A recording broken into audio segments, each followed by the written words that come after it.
Hello, and welcome once again to the Gritty Tales writing vlog. I am Tyler M Mathis, and today in big installment number 10 we'll be discussing the weighty issue of writer's block, a problem that concerns almost every writer at every skill level. Writer's block is hard to discuss because it's a complex topic that too many writers simplify, and unfortunately, some people use it as a crutch to cover for their incompetence. We're going to delve into that aspect and a whole lot more. So pause and get that cup of coffee right now, because this is the vlog on writer's block that you've been waiting for.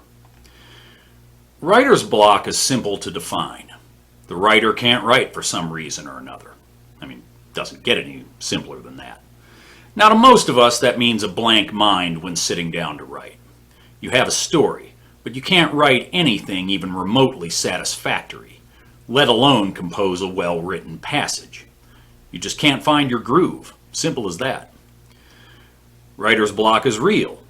However, it's not the world-ending affliction that some of our more dramatic writers make it out to be. I'm going to start by going over the prime, legitimate, real-world causes of writer's block, which apply probably 90% of the time. So let's get started. Somewhere in Stephen King's book On Writing, he says something to the effect that a writer will only produce his best work in a stable environment. I'm paraphrasing, but it goes something like that. And King is correct. In other words, life often gets in the way of writing. You cannot expect to effectively write if your life is in chaos or if you're living under extreme stress. Legit reasons for writer's block are things like the death of a close relative, suffering some sort of trauma or grave illness, mental illness, drug and alcohol abuse, going through a divorce or a breakup, poverty, trouble with the law or the government, etc., etc. These examples and the many others that I didn't name are probably going to torpedo practically any attempt you make at writing. Some writers have the fortitude to battle through life's pitfalls, and a tiny minority even thrive on tapping into their personal chaos and misery. But most of us do not. So if you're living under these stressful conditions, don't beat yourself up over not being able to write. Instead of trying to force yourself to write through your block, focus instead on solving or coming to grips with the issues that have turned your life upside down. Do all you can to stabilize and order your existence. This is key. Once you've done this, you won't need to dig very deep into your brain to find your ideas and your voice.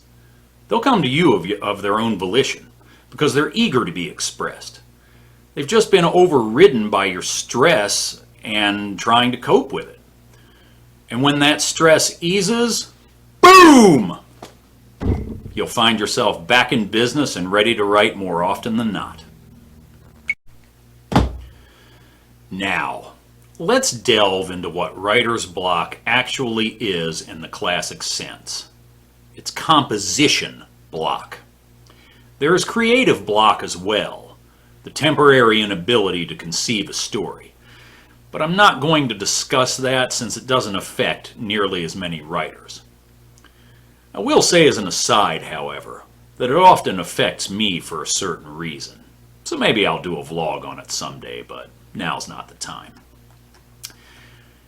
Before we start, and this is important, keep in mind the legit reasons for writer's block. Because from here on, I'm going to assume that you are living a reasonably stable life free of those bugbears we just discussed. And what I'm about to say is guaranteed to infuriate at least a few of you who live under acceptable circumstances, yet continue to suffer from writer's block. You've got a story to write, and you've got the time today to work on it. You sit down and open a file on a blank page, and not a damn thing comes to you. As the Guess Who once sang, there's nothing but a goddamn monkey wrench inside your head. It happens to all of us. And for some, writer's block even becomes a way of life. Yeah, we're going to get to those people in a minute. But first, I'm going to provide some strategies to help the rest of you get around writer's block. First off, have you prepared yourself to write today? Have you given your upcoming scenes the slightest bit of advanced thought? Maybe written or recorded some notes? Or are you one of those just wing it types who isn't sure what the hell might happen next in your story?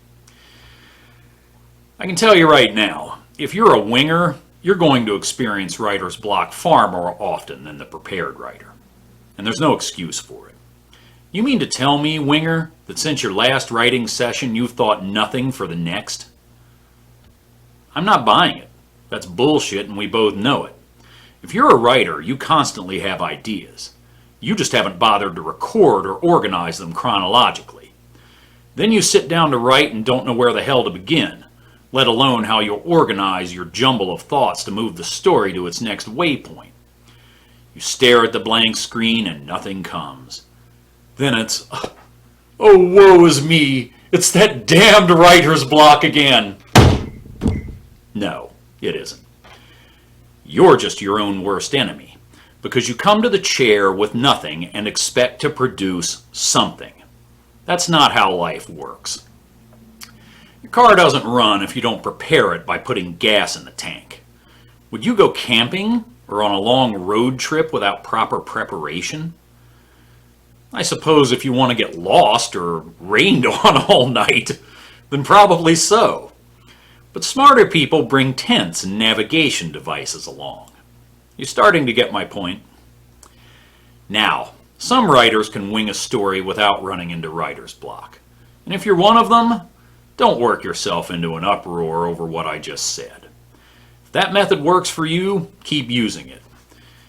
And I will admit that sometimes winging it is the thing to do, the best tactic. For there are very few hard and fast rules in writing. But that's rarely the case. I can tell you from personal experience that most people can't just wing a story, especially a novel, despite their assertions to the contrary. Staying on the preparation theme. How are you feeling today? Did you get a good night's sleep in preparation for your writing session? How's your diet? Are you eating nutritious food? Or fast food dreck that's making you fat, lazy, and stupid? Are you getting enough exercise lately to keep those dopamine levels high and your synapses firing? If your answers are 3 no's, then it will reflect in your work and it could cause writer's block. Fact is, a lot of writers don't take care of their bodies, and a weak body houses a weak mind. So while in the typical writer's repose, I'm in it right now, sitting on my ass at my desk, read some studies on the links between physical and mental health. Then ask yourself if you're getting enough sleep, eating right, and engaging in enough physical activity to keep your brain running at peak levels. Chances are, you're not. These days it's all about the science. Well, the science says physical activity promotes mental acuity. Take that to heart.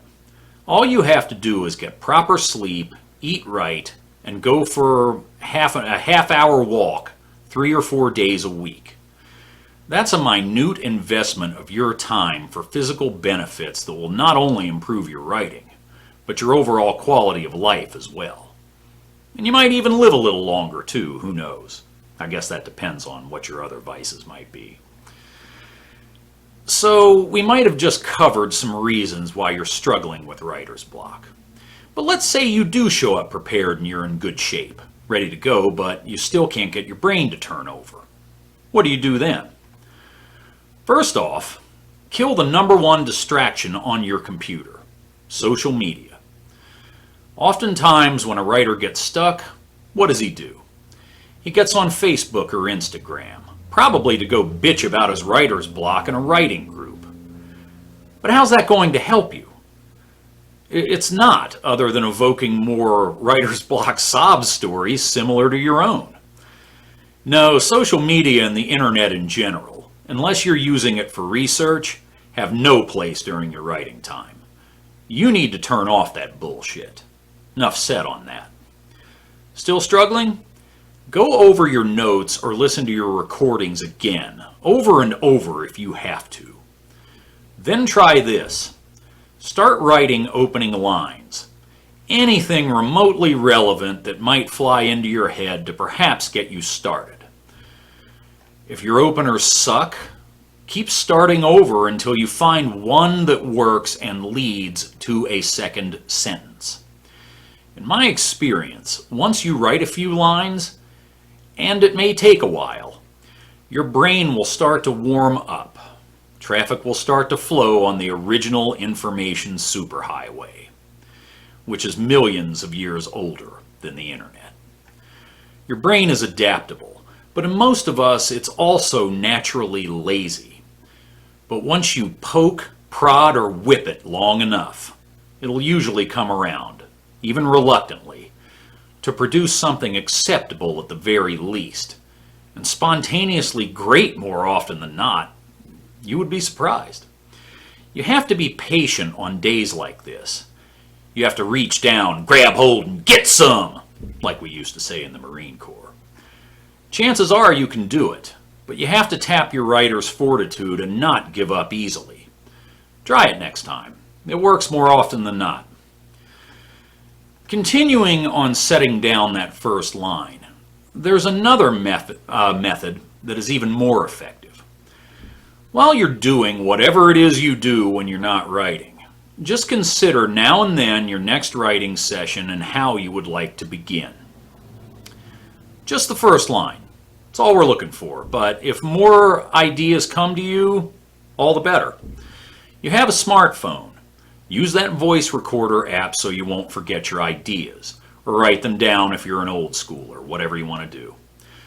Get that first line ready beforehand, and when you sit to compose, the rest will come to you much faster. How do I know these methods work? Because I'm a ghostwriter. I don't sign up to write stories I don't believe in. However, most of them aren't the genre and type of stories I would write for myself. But it doesn't matter if I feel like writing them. I promised a certain number of words by a deadline, and I'm going to produce them to the best of my ability. Sometimes I have to dig deep to get started, but it works and the job gets done. So now let's talk about those inflicted with a terminal case of writer's block. I call them the eternal victims. You've seen posts in groups that go something like this. Help! I have a great story, but I've had writer's block for the past 3 months that I just can't get around. Really? These types of posts always get my head shaking. Most of these people don't realize they're probably suffering from one of the legit causes of writer's block I explained at the beginning. They're just not at a point in life at the moment where writing is feasible. Now, as for the writers who live a stable life and still suffer from chronic writer's block, they're posers, the kind of alleged writers I've covered in other blogs. Oh, I should write a book. Then they start one and find out it's a lot harder than they ever imagined. Contrary to what they've been told by ego-stroking idiots in writing groups, they learn that not everybody is cut out to be a writer, though they will never be honest with themselves and acknowledge the fact. They'll just keep begging for help that never helps them, because you can't help an eternal victim of writer's block. Trying to help or train a person not cut out to be a writer is akin to training a 50-year-old man like me to become a running back in the NFL. It ain't gonna happen, ever, and for obvious reasons. If you're an eternal victim and I've offended you, tough shit. Face reality, pal. You have no business writing, just like I don't belong in the NFL. Go find something you're good at. We're all good at something. And if you need further confirmation of your ability or inability to write, I suggest you watch Gritty Tales vlog number 2, titled, "Do You Have What It Takes to Be a Writer?" If you're honest with yourself, that vlog will answer the titular question. Now we come to the final facet of writer's block. But this one's tricky because it actually isn't writer's block at all. People just like to pretend that it is. It's natural and yet optional. I can't stress that word enough. And we all suffer from this one. You just don't feel like writing today. It's okay. It happens to me all the time. If it's a gorgeous day out during the summer, I'm not in this chair if I don't need to be. I want to go hiking, take a long drive, hit a beer festival, whatever the case. I work at home and I'm cooped up in here all the time. I need to get out now and then. And so do you. But don't call this writer's block, okay? It isn't. Because gorgeous day or not, if I have a deadline approaching and I'm behind, my ass is in this chair getting the job done. I choose not to write for a day because I can, but it's regulated by when I can. A lot of writers show up to work when they're not in the mood. Their mind is just on something else. If you can work through that, fine. But if something else is begging your attention that badly, go and do it if you can, if your writing can wait for a day. But just call it what it is. You're just not feeling it today. Trust me, if you were going to pull down a couple grand guaranteed for writing your next 5 chapters, you'd suck it up and write whether you felt like it or not. So I'll say it again. It's not writer's block. So stop pretending that it is. I'd like to go over my personal experiences with writer's block. Composition block, that is. As I said before, not going to go into the creative side. This will be a short segment, because in 22 years of writing, I've experienced unexplainable writer's block. That is a totally blank mind that refuses to function. Not even 5 times. Maybe it's only been twice. I don't know because I never dwelled on it. I put it behind me, just showed up for the next session and wrote. Fact is, if there are no legit reasons for your block, it's probably just a fluke thing. I can't explain why it happened to me. So just get over it and move on, and make sure you're doing all you can to prepare and make yourself the best possible writer when you show up for work. You're not the eternal victim because you blanked out one day. But you might become one if you let one bad day get to you. Have faith. You've written before and you'll get through whatever you stumble over the previous day. Be a pro, and remember that pros get the job done. And that's about all I have to say on writer's block. If you found this video helpful, please like and subscribe, and don't forget to check out the links to my books, Amazon author page, and the Gritty Tales writing group on Facebook, all listed below in the description. And now that you know what writer's block really is, and how to combat it, stop wringing your hands, get your butt in that chair, and take care of business. That is all.